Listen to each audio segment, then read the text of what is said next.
안녕하세요. 주식으로 기회를 잡는 방법 월간 인사이트입니다. 오늘 영상에서는 어제 미국 주식시장 상황과 함께 주요 종목들의 흐름을 짚어보고 또 이번 주 수요일 장 마감 이후 실적 발표를 앞두고 있는 테슬라와 구글에 대한 제 개인적인 견해도 함께 나눠보도록 하겠습니다.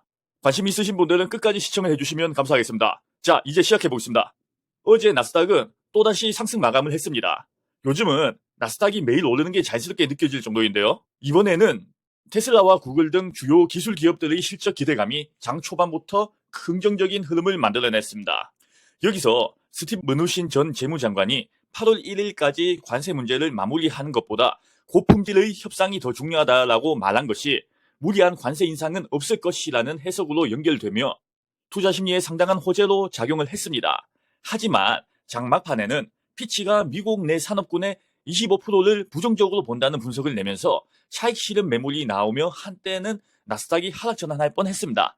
하지만 다행히 이후 다시 대형 기술주를 중심으로 매수세가 유입이 되면서 상승으로 장 마감은 됐습니다. 이번 실적 시즌에 대한 기대감이 어제 시장을 이끄는 원동력처럼 느껴졌던 장이었습니다. 자, 이제 개별 기업 뉴스를 몇 가지 전해드리겠습니다. 먼저 엔비디아는 주요 테크 기업 중 유일하게 하락 마감을 했는데요. 이유를 보자면 미국 정부가 H20 칩의 수출을 다시 허용을 했지만 엔비디아는 이미 TSMC의 생산 예약을 모두 취소해둔 상태라 추가 생산이 어려운 상황이라는 보도가 있었습니다. 실제로 생산 재개까지 약 9개월이 걸릴 수 있다는 분석도 있습니다. 이런 부분이 단기 실적에는 부담으로 작용할 수 있기 때문에 그런 부분이 반영이 된 것 같고요. 그리고 애플은 내년 폴더블 아이폰 출시 기대감과 함께 모건 스탠리가 이번 분기 실적에 긍정적인 전망을 내놓자 주가가 상승을 했습니다.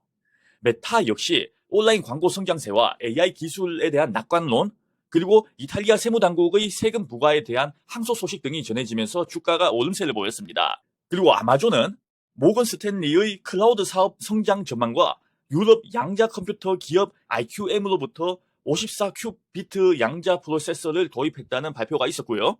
그에 따라 주가도 상승 마감을 했습니다. 자, 그럼 구글은 어제 역시 상승 마감을 했는데요.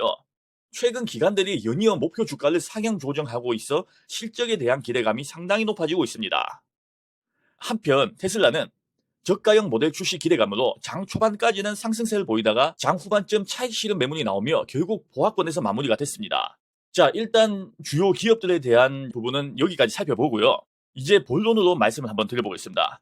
수요일 장 마감 이후 발표될 구글과 테슬라 실적에 대한 저의 생각을 간단하게 말씀 한번 드려보겠습니다.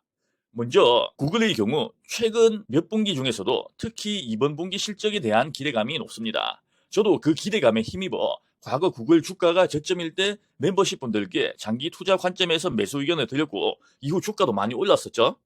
이 구글이 광고 매출은 물론 오픈 AI와의 클라우드 계약 등으로 인해 클라우드 부문 실적도 상당히 기대가 되는 상황이긴 합니다. 다만 이 한 가지 걱정되는 부분은 메타가 AI 투자 경쟁에 다시 불을 붙이면서 구글도 투자 지출이 많아져 수익성이 악화될 수 있다는 점입니다. 그리고 최근 주가가 적잖이 많이 오는 상태이기 때문에 무리한 실적 베팅은 조금 조심할 필요가 있어 보이십니다. 그리고 테슬라도 마찬가지입니다. 판매량 회복이 아직은 부족하고 로보택시 등 과거 이슈들이 반복적으로 소비되는 경향이 있습니다. 반면 주가는 최근 연일 상승을 하고 있죠. 그래서 저도 단기 트레이딩 목적으로 접근했던 테슬라 레버리지 상품을 최근에 익절도 했지만요. 하지만 이 결론적으로 말씀을 드린다면 두 기업 모두 실적에 대한 기대감이 크긴 하지만 어닝 시즌 전후로 급격한 변동이 생길 수 있는 만큼 이 투자를 하시는 투자자분들께서는 지금은 무리해서 베팅을 하시기보다는 실적 발표 이후 방향을 확인하시고 대응을 하시는 게 사실 가장 더 현명한 생각이라고 할 수 있습니다. 왜냐하면 미국 주식을 투자하신 분들 중에서는 거의 대부분이 한국 주식을 투자를 하시다가 넘어오신 분들이 많으시죠. 근데 이 미국 주식 같은 경우는 한국 주식과는 성향이 완전 다른 부분이 있습니다. 그런 부분을 여러분께서는 꼭 인지를 하시고 투자에 임하심이 정말 중요할 거라고 생각됩니다. 자, 그럼 오늘 영상은 여기까지 하겠습니다. 오늘 밤도 10시 30분에 제가 멤버십 채널에 투자 전략에 대해서 업로드를 할 예정이니 멤버십 회원분들께서는 멤버십 채널을 확인 부탁드립니다. 자, 구독자 여러분, 오늘도 모두 좋은 하루 보내시고요. 멤버십 회원분들께서는 오늘 밤 미국장이 열리면 그때 다시 뵙겠습니다. 감사합니다.